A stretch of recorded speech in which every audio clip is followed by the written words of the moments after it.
Livro Rendição Absoluta, de Andrew Murray, capítulo 4, O Arrependimento de Pedro. Então, voltando-se o Senhor, fixou os olhos em Pedro, e Pedro se lembrou da palavra do Senhor, como lhe dissera: Hoje, 3 vezes me negarás, antes de cantar o galo. Então Pedro, saindo dali, chorou amargamente. Lucas 22, 61, 62. Esse foi o ponto de virada na história de Pedro. Cristo havia lhe dito: não me podeis seguir agora. João 13,36. Pedro não estava em condições de seguir o Mestre, pois seu ego não tinha sido totalmente subjugado e ele não conhecia a si mesmo. Porém, quando saiu e chorou amargamente, veio a grande mudança. Jesus lhe havia dito: quando te converteres, fortalece os teus irmãos. Lucas 22, 32. Eis o ponto onde Pedro foi convertido de si mesmo a Cristo. Agradeço a Deus pela história de Pedro. Não conheço homem algum na Bíblia que nos traga maior encorajamento. Quando analisamos seu caráter tão cheio de falhas e aquilo em que Cristo o transformou pelo poder do Espírito Santo, há esperança para todos nós. Porém, lembre-se, antes de Cristo poder encher Pedro com o Espírito Santo e fazer dele um novo homem, Pedro teve de sair e chorar amargamente. Ele teve que se humilhar. Se quisermos entender isso, acredito que há 4 pontos que precisamos analisar. Primeiramente, analisaremos Pedro, o discípulo devotado de Cristo. A seguir, Pedro enquanto vivia para si mesmo. Depois, Pedro em seu arrependimento e, por último, aquilo em que Cristo transformou Pedro pelo Espírito Santo. Pedro, o discípulo devotado de Cristo. Cristo chamou Pedro a abandonar suas redes e segui-lo. Pedro atendeu imediatamente e depois pôde dizer com propriedade ao Senhor: Eis que tudo nós deixamos e te seguimos. Mateus 19, 27. Pedro era um homem de rendição absoluta que desistiu de tudo para seguir Jesus. Ele era também um homem de pronta obediência. Certamente você se lembra de que Cristo disse a ele: Faze-te ao largo e lançai as vossas redes. Lucas 5, 4. Pedro, o pescador, sabia que não havia peixes ali, visto que eles tinham trabalhado a noite toda sem conseguir pescar um peixe sequer. Entretanto, ele declarou: sob a tua palavra, lançarei as redes. Pedro se submeteu à palavra de Jesus. Além disso, era um homem de grande fé. Quando viu Cristo caminhando sobre o mar, interpelou: Se és tu, Senhor, manda-me ir ter contigo. Mateus 14, 28. E ao som da voz de Cristo, ele saiu do barco e caminhou sobre a água. Pedro era também um homem de revelação espiritual. Quando Cristo perguntou aos discípulos: Quem dizeis que eu sou? Pedro foi capaz de responder: Tu és o Cristo, o Filho do Deus vivo. E Cristo disse: Bem-aventurado és, Simão Barjonas, porque não foi carne e sangue que te revelaram, mas meu Pai que está nos céus. Mateus 16, 15 e 17. E Cristo, quando falou dele, o homem da rocha, e de ele possuir as chaves do reino. Pedro era um homem esplêndido, um devoto discípulo de Jesus, e se vivesse hoje, todos diriam que ele era um cristão avançado. Contudo, quanto Pedro ainda precisava crescer. Pedro vivendo para si mesmo. Você deve se lembrar de que logo depois de ter dito a Pedro: Não foi carne e sangue que te revelaram, mas meu Pai que está nos céus, Cristo começou a falar sobre seus sofrimentos. Diante disso, Pedro ousou dizer: Tem compaixão de ti, Senhor, e se isso de modo algum te acontecerá. Então Cristo precisou falar: Arreda-te, Satanás, porque não cogitas das coisas de Deus e sim das dos homens. Mateus 16, 22, 23. Lá estava Pedro, em sua obstinação, confiando em sua própria sabedoria e, de fato, proibindo Jesus de seguir em frente e morrer. De onde veio isso? Pedro confiou em si mesmo e em seus próprios pensamentos acerca das coisas divinas. Mais tarde, vemos mais de uma vez que havia entre os discípulos um questionamento sobre quem deveria ser o maior. Pedro era um deles e pensava que tinha direito ao primeiro lugar. Ele buscava sua própria honra acima dos demais. Era essa vida de autoconfiança de Pedro. Ele deixara seus barcos e suas redes, mas não seu velho eu.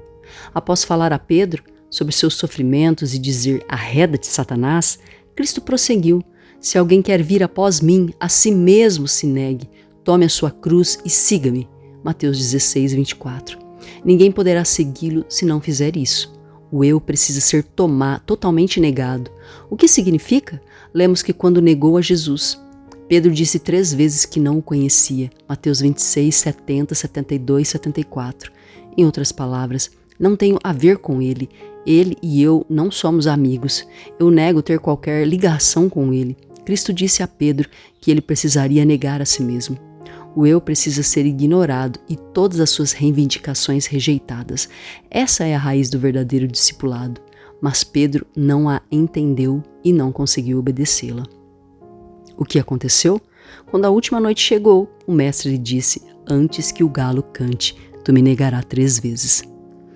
Porém, com muita autoconfiança, Pedro declarou: ainda que todos se escandalizem, eu jamais. Marcos 14, 29. Eu estou pronto a ir contigo, tanto para a prisão como para a morte. Lucas 22, 33. Pedro estava sendo sincero e realmente pretendia fazer aquilo. Mas não conhecia a si mesmo.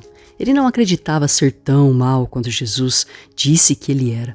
Talvez pensemos em pecados individuais que se interpõem entre nós e Deus, mas o que devemos fazer com esse viver para nós mesmos, que é totalmente impuro? Nossa exata natureza? O que devemos fazer com essa carne que está totalmente sob o poder do pecado? Precisamos ser libertos desse domínio. Por não saber disso, Pedro, em sua autoconfiança, saiu e negou o Senhor. Perceba como Cristo usa 2 vezes a palavra negar. Na primeira vez ele disse a Pedro: a si mesmo se negue. Na segunda disse: tu me negarás. Das duas, uma. Ou negamos a nós mesmos ou negaremos a Cristo. Logo precisamos negar a nós mesmos.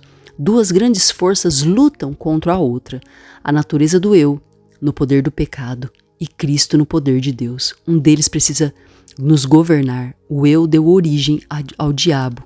Ele era um anjo de Deus, mas quis se exaltar. Ele se tornou um diabo no inferno. O eu foi a causa da queda do homem. Eva quis algo para si mesma e assim nossos primeiros antepassados caíram em toda a miséria do pecado. Nós, seus descendentes, herdamos uma terrível natureza pecaminosa. O arrependimento de Pedro. Após Pedro negar seu Senhor 3 vezes, Cristo olhou para ele. Aquele olhar de Jesus partiu o coração de Pedro e, de repente, revelou-se diante dele o terrível pecado que ele cometera, o terrível fracasso que viera e as profundezas em que ele havia caído. Pedro, saindo dali, chorou amargamente. Mateus 26, 75. Quem poderá dizer como deve ter sido aquele arrependimento? Durante as demais horas daquela noite e no dia seguinte, ao ver Cristo crucificado e sepultado, e no dia seguinte, o sábado, que desespero e vergonha Pedro deve ter passado naquele dia. Meu Senhor se foi, minha esperança se foi e eu neguei o meu Senhor. Depois de 3 anos eu neguei o meu Senhor. Deus tenha misericórdia de mim. Não creio que consigamos perceber a profundidade da humilhação em que então Pedro se afundou. Porém, esse foi o ponto de virada e a transformação. No primeiro dia da semana, Cristo foi visto por Pedro e à noite encontrou-o com outros. Mais tarde, no mar da Galileia, ele lhe perguntou: Pedro, tu me amas? Até que Pedro se entristeceu por pensar que o Senhor o lembrara de tê-lo negado 3 vezes. Pedro declarou com tristeza, mas em retidão: Senhor, tu sabes todas as coisas, tu sabes que eu te amo. João 21, 17. Pedro transformado. Agora Pedro estava preparado para a libertação de si mesmo, e esse é o último pensamento. Você sabe que Cristo levou Pedro e outros até os cabelos do trono e lhes disse que esperassem ali. Então, no dia de Pentecoste, o Espírito Santo veio e Pedro era um homem transformado. Não quero que você pense somente na transformação ocorrida em Pedro, mas naquela ousadia, naquele poder, naquela compreensão das Escrituras e naquela bênção com que ele pregou naquele dia. Graças a Deus por isso. Mas havia algo mais profundo e melhor para Pedro. Toda a natureza desse homem havia sido transformada. A obra que Cristo iniciou em Pedro, ao olhar para ele, foi aperfeiçoada quando ele foi cheio do Espírito Santo. Se você deseja ver isso, leia a primeira carta de Pedro. Você sabe onde estão as falhas desse apóstolo. Quando ele de fato disse a Cristo: "Isto de modo algum te acontecerá", demonstrou não ter uma concepção do que era passar da morte para a vida.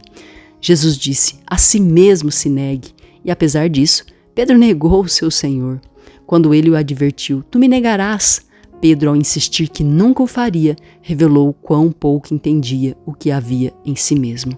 Porém, quando leio sua epístola e o vejo dizer: "Se pelo nome de Cristo sois injuriados, bem-aventurados sois, porque sobre vós repousa o Espírito da glória e de Deus." 1 Pedro 4,14. Digo que não é o velho Pedro, e sim o próprio Espírito de Cristo respirando e falando em seu interior. Ao ler novamente o que Pedro diz: "Para isto mesmo fostes chamado, pois que também Cristo sofreu em vosso lugar, deixando-vos exemplo para seguirdes os seus passos." 1 Pedro 2,21. Entendo a transformação ocorrida nele. Em vez de negar a Cristo, ele encontrou alegria e prazer em ter negado a si mesmo, sido crucificado e entregue à morte. Por isso lemos em Atos que, ao ser chamado perante o concílio, ele pôde dizer com ousadias: "Antes importa obedecer a Deus do que os homens." Atos 5,29. E voltar com os outros discípulos, regozijando-se por terem sido considerados dignos de sofrer pelo amor de Cristo. Certamente você se lembra de sua autoexaltação, porém agora ele descobriu que o trajo de um espírito manso e quieto é de grande valor diante de Deus. 1 Pedro 3,4. Mais uma vez, ele nos exorta: sede submissos, cingivos, todos de humildade. 1 Pedro 5,5. Caro amigo, eu lhe imploro, olhe para Pedro totalmente transformado, o Pedro que agrada a si mesmo, autoconfiante, egoísta, repleto de pecado, continuamente se metendo em encrencas, tolo e impetuoso, mas agora cheio do Espírito Santo e da vida de Jesus. Cristo havia feito isso por ele mediante o Espírito Santo. E agora, qual é o meu objetivo em ter abordado brevemente a história de Pedro? Essa história precisa ser a de todo cristão, que realmente deverá ser transformado em bênção por Deus. Essa história é uma profecia daquilo que todos poderão receber do Pai Celestial. Aleluia! Vejamos agora rapidamente o que essas lições nos ensinam. A primeira lição é: você pode ser um cristão muito zeloso, piedoso e devotado, em quem o poder da carne ainda é muito forte. Essa é uma verdade muito solene. Antes de negar a Cristo, Pedro havia expulsado demônios e curado enfermos. Contudo, a carne tinha poder e lugar nele. Oh, amados, temos de perceber que é apenas por haver tanto dessa vida para si mesmo em nós que o poder de Deus não consegue agir em nossa vida tão poderosamente quanto ele deseja que haja. Você percebe que o grande Deus anseia por duplicar a sua bênção, conceder 10 vezes mais bênçãos por nosso intermédio? Mas há algo impedindo Deus, e esse algo é a prova de nada senão o viver para nós mesmos. Falamos sobre o orgulho, a impetuosidade e a autoconfiança de Pedro. Tudo isso está enraizado nesta única palavra: eu. Cristo disse: "A si mesmo se negue." Pedro nunca o entendera e jamais o obedecera, e toda a falha foi decorrente disso. É um pensamento solene e uma súplica urgente clamarmos: ó Deus, revela-nos isso, para que nenhum de nós seja capaz de viver para si mesmo. Isso aconteceu com muitas pessoas que foram cristãs durante muitos anos, que talvez tenham ocupado posições de destaque, e Deus encontrou e as ensinou a se conhecerem, e elas ficaram totalmente envergonhadas, quebrantando-se diante de Deus. Oh, a amarga vergonha e tristeza, dor e agonia que lhes sobreveio até finalmente descobrirem que havia libertação. Pedro saiu e chorou amargamente. Podem existir muitos piedosos em quem o poder da carne ainda reina. Então, a minha segunda lição é revelar o poder do eu e a obra do nosso bendito Senhor Jesus. Como foi que Pedro, o Pedro carnal, o Pedro obstinado, Pedro com forte amor próprio, se tornou um homem de Pentecostes e o escritor de suas cartas? Isso aconteceu porque Cristo cuidou dele e ensinou-lhe e o abençoou. As advertências que Cristo lhe dera foram parte do treinamento e, por último, veio aquele olhar amoroso.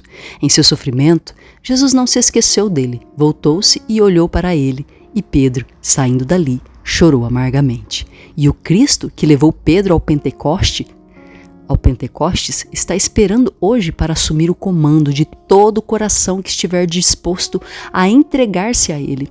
Não há alguém dizendo, esse é o meu problema, é sempre a vida para mim mesmo, o conforto do eu, a autoconsciência, a satisfação pessoal e a obstinação. Como me livrarei disso? Minha resposta é: Cristo Jesus é quem pode livrar você disso. Ninguém mais, senão Cristo Jesus, pode libertá-lo do poder do eu. Ninguém mais, senão Cristo Jesus, pode libertá-lo do poder do eu. E o que Ele pede que você faça? Que você se humilhe diante dEle.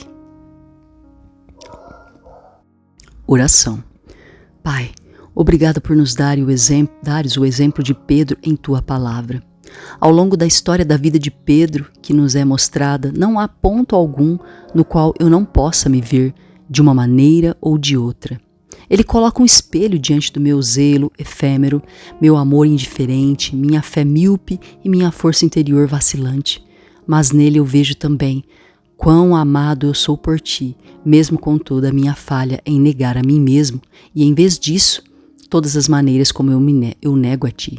Obrigado pelo exemplo de Pedro e pela maneira como teu filho amou. Assim como ele me ama e deu a vida por mim. Concede-me a revelação de como eu te nego e satisfaço o meu próprio ego, os meus interesses e os meus objetivos. Espírito, mostra-me onde e então dá-me a força de que necessito para tomar a minha cruz e seguir-te em todos os meus caminhos. Pai, obrigada pelo exemplo do teu filho, que fez isso com perfeição. Em seu nome eu oro. Amém.